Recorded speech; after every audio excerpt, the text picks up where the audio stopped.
အားလုံးပဲမင်္ဂလာပါခင်ဗျာအမေများနေ့ကိုကြိုဆိုဂုဏ်ပြုတဲ့အနေနဲ့ကျင်းပတဲ့ Junction Square မှာရှိတဲ့ရွှေနန်းတော်စိန်ရွှေရတနာဆိုင်ခွဲကြီးရဲ့အထူးစည်းရောင်းပွဲတော်ကြီးကိုလာမယ့်မေလ9ရက်နေ့မှ14ရက်နေ့အထိကျွန်တော်နဲ့အတူခြားနုပညာရှင်ပေါင်းများစွာနဲ့စီကားတိုက်မြိုက်စွာကျင်းပပြုလုပ်သွားမှာပဲဖြစ်ပါတယ်ခင်ဗျာ9ရက်အတွင်း9ထက်ကွမ်းကျပ်သိန်း900မြစ်တာလက်ဆောင်များကိုလည်းပေးအပ်သွားမှာဖြစ်ပါတယ်ရွှေတွေဝယ်ယူသူများကိုလည်း9000မှ9သိန်းကျပ်အထိ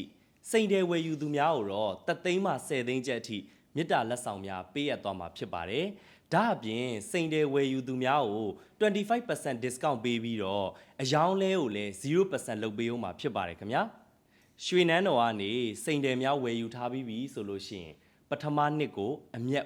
1%ဒုတိယနှစ်ကိုအမြတ်2%အောင်မှပေးအပ်သွားမှာဖြစ်ပါတယ်ခင်ဗျာရွှေနန်းတော် logo ပါတဲ့ထီလက်ဆောင်တွေလည်းပေးအပ်မှာဖြစ်ပြီးတော့9ရက်အတွင်းထပ်ဆင့်လက်ဆောင်များဖြစ်တဲ့ပထမစု30ဒုတိယစု15သိန်းတတိယစု10သိန်းနဲ့နှစ်သိန်းစု9သိန်း3စုတောင်မှပေးအပ်သွားမှာဖြစ်ပါတယ်ခင်ဗျာ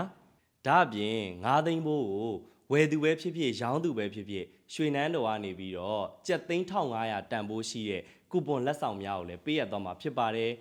ပြီးတော့ loyalty program များစွာလည်းရှိပါသေးတယ်ခင်ဗျာပွဲရဲ့အတွင်းမှာလည်းအမေများအတွက်လက်ဆောင်ခြုံပွားများကိုထပ်ဆင့်ဂုဏ်ပြုလက်ဆောင်များအဖြစ်ချီးမြှင့်သွားမှာဖြစ်ပါတယ်ခင်ဗျာ